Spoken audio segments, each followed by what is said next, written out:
Kami nitikato akarat bulan Rabbitin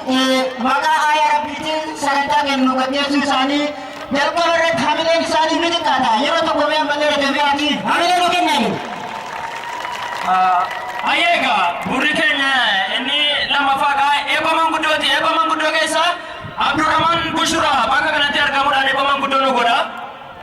Akasumas lamafan waltasi ko andora Abdul Kafir Mustafa Abdurrahman Bushra baka kana tiga no warga mu kabajani sen ya akan warga tan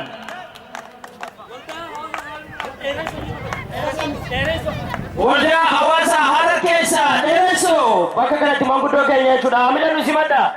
Waron makan kesan armangga di tiama mes sadinkun Jaro gaba kesan tuakan hatan taman baka kana tuargam tani Wultaji kena ketua nubantan isinin jana hamile ngamo taji tulis wada